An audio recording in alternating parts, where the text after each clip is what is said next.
নমস্কার বন্ধুরা, দীপালি কুক চ্যানেলে সকলকে স্বাগতম জানাই। আজকে আমি এসেছি আপনাদের সামনে নতুন একটা ভিডিও নিয়ে। আজকে আমি বানাবো বন্ধুরা কাঁঠালের পিঠা। কাঁঠালের পিঠা জন্য কি কি উপকরণ লাগছে সেটা আপনাদেরকে বলে দিচ্ছি। এখানে আমি কাঁঠালের থেকে রস আমি বের করে নিয়েছি আমি চিনি।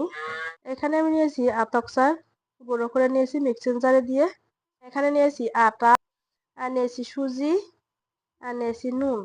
প্রথমে আমি উপকরণ দিয়ে এই কাঁঠালের রসটা আমি মেখে নেব। টক চালের মিশ্রণ, মিষ্টিটা খান সেই পরিমাণে আপনারা মিষ্টিটা দিয়ে দিবেন। আমার স্বাদ অনুযায়ী দিয়ে দিচ্ছি চিনি, অল্প করে দিয়ে দিচ্ছি আটা, অল্প দিয়ে দিচ্ছি সুজি, অল্প স্বাদ অনুযায়ী দিচ্ছি নুন।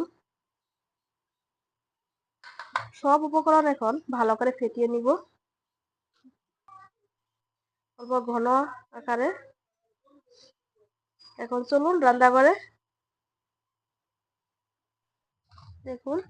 কড়াইটা আমার ভালোভাবে গরম হয়ে গেছে। আমি এই কাঁঠালের পিঠাটা এই কলা পাতায় বানাবো।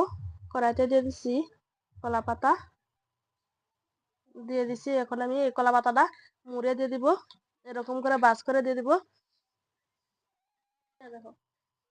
এখন আমি চাপা দিয়ে 10 মিনিট, চাপা দিয়ে 10 মিনিট করে নিব, সিদ্ধ করে নিব।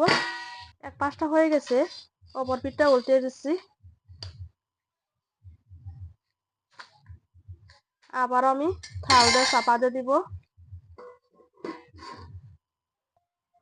দেখুন হয়ে গেছে, আমি নামিয়ে নিচ্ছি। আর একটা দিয়ে দিচ্ছি। দেখুন এটাও হয়ে গেছে, নামিয়ে নিচ্ছি। আর একটা দিয়ে দিচ্ছি। এটাও আমি কলা পাতাটা এরকম করে মুড়ে দিচ্ছি। এরকম করে সবগুলো আমি ভেজে নিব। দেখুন পিঠা আমার হয়ে গেছে, সবগুলো পিঠা আমি বানিয়ে নিয়েছি। দেখুন কে কে খেতে বসে পড়েছে, আপনারাও চিনে নি। এ হচ্ছে প্রিয়া, এ হচ্ছে রূপাঞ্জলি, এ হচ্ছে ঋতু। এখন আমি দিয়ে দিচ্ছি ঋতুকে, দিয়ে দিচ্ছি রূপাঞ্জলি রে, দিয়ে দিচ্ছি প্রিয়া রে। হ্যাঁ বলো কিরকম হয়েছে।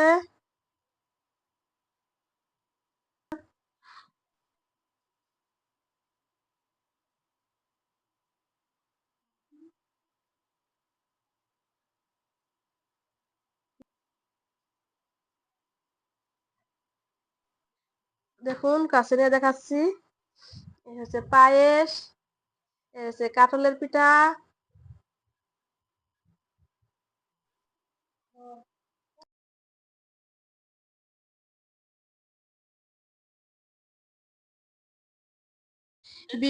ভিডিওটা যদি আপনাদেরকে ভালো লাগে থাকে অবশ্যই একটা লাইক কমেন্ট শেয়ার করবেন, অবশ্যই একটা সাবস্ক্রাইব করে দিবেন। আপনারা ভালো থাকুন, সুস্থ থাকুন। দেখাবো খুব শীঘ্রই পরে একটা ভিডিওতে। ধন্যবাদ।